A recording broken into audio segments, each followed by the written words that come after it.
ඉතින් මම අද ගාලා තියෙනවා Redmi Note 8 Pro කියන ෆෝන් එකේ unboxing and normal review එක. ඉතින් ඔයාලට පේන්නේ මේ Redmi Note 8 Pro කියන ෆෝන් එකේ box එක. අපි මේ ගැන කතා කරමු. ඉතින් දැන් ඔයාලට බලා ගන්න පුළුවන් මේකේ යටපැත්ත ගහලා තියෙනවා 64GB 6GB කියන version එක තමයි මම මෙතන තියරගෙන තියෙන්නේ. ඒ වගේම ෆෝන් එකේ side එක ගහලා තියෙනවා Redmi Note 8 Pro කියලා. ඒ වගේම ඉස්සරහ පැත්තේ ගහලා තියෙනවා Redmi Note 8 Pro කියලා. ඒ වගේම අනිත් side එකේ Redmi Note 8 Pro කියලා ගහලා තියෙනවා බලා ගන්න පුළුවන්. මේකේ back side එකේ කිසි දෙයක් බලා ගන්න පුළුවන් වෙන්නේ නැහැ. ඉතින් අපි ෆෝන් එක unbox කරලා බලමු මොනවද ඇතුලේ තියෙන්නේ කියලා. අපිට තවත් box එකක් බලා ගන්න පුළුවන්. ඒකත් අයින් කරලා බලමු. ඊළඟට තියෙනවා අපේ ෆෝන් එක. ඒකත් අපි එළියට අරන් තියමු. ඊට පස්සේ බලා ගන්න පුළුවන් පොඩි කාඩ්බෝඩ් කවර් එකක්. ඊට පස්සේ 18 watt fast charger එකයි type C cable එකක් තියෙනවා මෙයාලා දීලා. මේක 18 watt fast charger එකක් එන්නේ. Redmi Note 7 එකට fast charger එකක් ආවේ නැහැ. fast charging තිබිලා type C cable එක බලා ගන්න පුළුවන්. අවසානවන්ත සිදුවීමක් වන්නේ මේකට අපිට headset එකක් එන්නේ නැහැ. ඔයාලට third party headset එකක් මෙලදී ගන්න වෙනවා. ඉතින් cardboard box එක අපි බලමු. ඒකේ තියෙනවා SIM ejector tool එකයි අපිට මෙයාලා silicon back cover එකක් දීලා තියෙනවා. ඒ වගේම user guide එකයි warranty card එකයි බලා ගන්න පුළුවන්.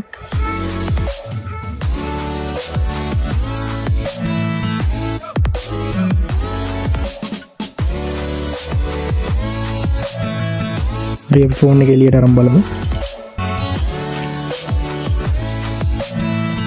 ෆෝන් එකේ glass එකේ sticker එකක් ගහලා තියෙනවා. back එක නම් මාරම ලස්සනයි. ඔයාලට බලා ගන්න පුළුවන්. forest green color කියන එක තමයි මම මේ buy කරලා තියෙන්නේ. හරි ඉතින් අපි sticker එක remove කරලා බලමු ෆෝන් එකේ.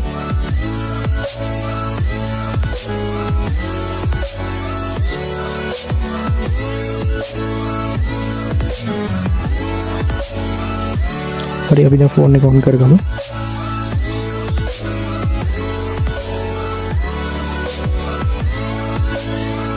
මේ ෆෝන් එක මේ මිලට ගොඩක් වටිනවා. ඒකයි මම මේ ෆෝන් එක ගැන රිවිව් එකක් ගෙනාවේ. මේ කැමරා රිවිව් එකකුත් මම ගෙනා මේ වීඩියෝ එකෙන් පස්සේ. අපි ඊළඟට කතා කරමු මේ ෆෝන් එකේ ස්පෙસિෆිකේෂන් ගැන.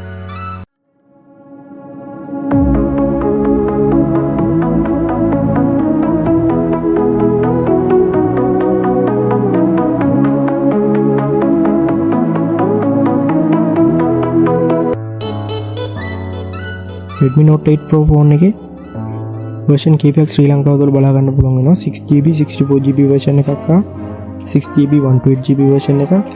ඒ වගේම 8GB 128GB version එකක් සහ 8GB 256GB version එකක්. මේ ෆෝන් එකේ back එක නිර්මාණය කරලා තියෙන සම්පූර්ණයෙන්ම ඇලුමිනියම් බොඩි එකකින්. ඒ වගේම glass එකතු කරලා තියෙනවා යාලා.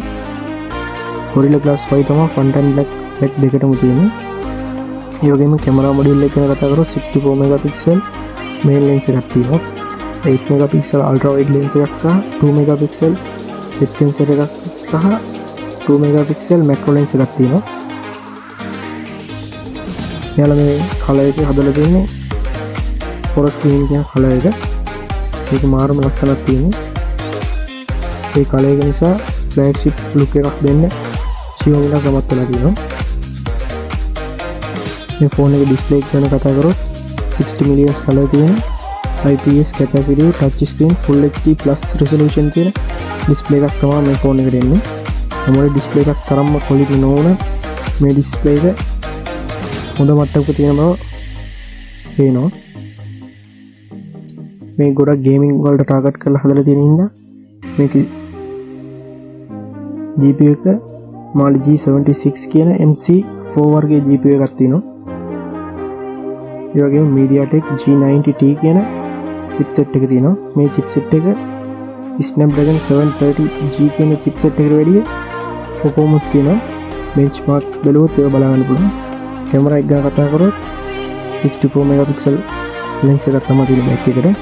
මම ඉස්සෙල්ලා කිව්වා වගේ මේ කැමරා රිව්යු එක මම වෙනම ගේන්නම්. මේක ඩිස්ප්ලේ එකක් හොඳම ක්වොලිටි එකකින් තියෙනවා Redmi Note 7 එකට වැඩිය. හරි අපි මේ ෆෝන් එකේ බැටරි එක ගැන කතා කරමු. මේ ෆෝන් එකේ mAh 4500ක ලිතියම් පොලිමර් බැටරි එකක් තමයි බලා ගන්න පුළුවන් වෙන්නේ. ඒ වගේම මේකේ ලික්විඩ් කූලින් සිස්ටම් එකක් තියෙනවා. ඒ නිසා ගොඩක් වෙලා ගේම් සෙල්ලම් කරත් ෆෝන් එකේ කිසිම හීට් වීමක් බලා ගන්න හම්බෙන්නේ නැහැ. mAh 4500ක බැටරි එකක් තියෙන නිසා පැය 10ක් වුණත් මේ ෆෝන් එකේ ගේම් සෙල්ලම් කරන්න පුළුවන් කියලා Xiaomi ලාගේ සයිට්ස් වල සඳහන් කරලා තියෙනවා. ඒ ගේම් ප්ලේස් නම් ගොඩක් වාසියක් වෙනවා. Redmi Note 8 Pro එකේ සිකියුරිටි ගැන කතා කරොත් face unlock, fingerprint, pattern, passport යන සේරම බලා ගන්න පුළුවන්. අපි fingerprint එක පොඩ්ඩක් check කරලා බලමු. fingerprint එක check කරනකොට මේ වගේ pattern එකක් දා ගන්න ඕනේ. pattern එකක් password එක. rear mounted fingerprint එකට අපේ ඇඟිල්ල scan කරලා මේ විදිහට fingerprint එක phone එකට add කර ගන්න ඕනේ. හරි මෙතනින් continue කරගෙන අපි බලමු මේකේ fingerprint එකේ speed එක. Redmi Note 7 එකේ සාමාන්‍ය හොඳ speed එකක් තිබ්බා. ඒකට සාපේක්ෂව මේකේ ස්පීඩ් එක තරමක් වැඩි. මෙයාලගේ face unlock system එකත් එහෙමයි. ගොඩක්ම ස්පීඩ් ඉදිරියනවා. ඒත් මම නම් ඔයාලට කියන්නේ fingerprint එකම use කරන්න කියලා. මොකද ඒක තමයි ගොඩක් security අතින් හොඳ.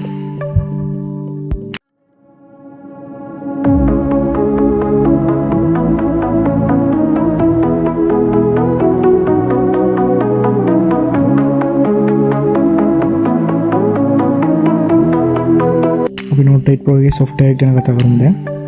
ඉතින් මේකේ Android 9 Pie උඩ නිර්මාණය වෙච්ච Xiaomi ලාගේම MIUI 11 කියන software එක තමයි එන්නේ. අපිට බලා ගන්න පුළුවන් මේ විදිහට Android 9 කියන version එකේ. ඉතින් මේ phone එකට ළඟදීම Android 10 update එකත් අපිට බලාපොරොත්තු වෙන්න පුළුවන්. Xiaomi ලාගේ මේ MIUI 11 කියන version එකේ userලාට ගොඩක් වාසි බලා ගන්න පුළුවන්. ඉතින් ප්‍රධාන වාසිය තමයි මේකේ ගේමින් වල ටාගට් කරලා තියෙන ෆෝන් එකක් ඉඳලා ගේම් බූස්ටර් එකක් එනවා. ඒ ගේම් බූස්ටර් එකේ අපිට Wi-Fi mobile data compare කරලා smooth gameplay එකක් ගේන්න මෙයාලා දෙසලස්සා දීලා තියෙනවා. ඒක gameplay කරන යාළුවන්ට ගොඩක් වැදගත් වෙනවා. ඒ වගේම Xiaomi ලාට සුපුරුදු වම් පැත්තට swipe කරපුවම මේ විදිහට එන බාර් එක. මේකේ Google Assistant, MI Share, ඒ වගේම RAM clean, deep clean කරන්න පුළුවන්. ඒක ගොඩක් වැදගත්. වෙනවා RAM එකට ෆෝන් එකේ ස්පීඩ් එක තේරිව රඳා පවත්වා ගන්න.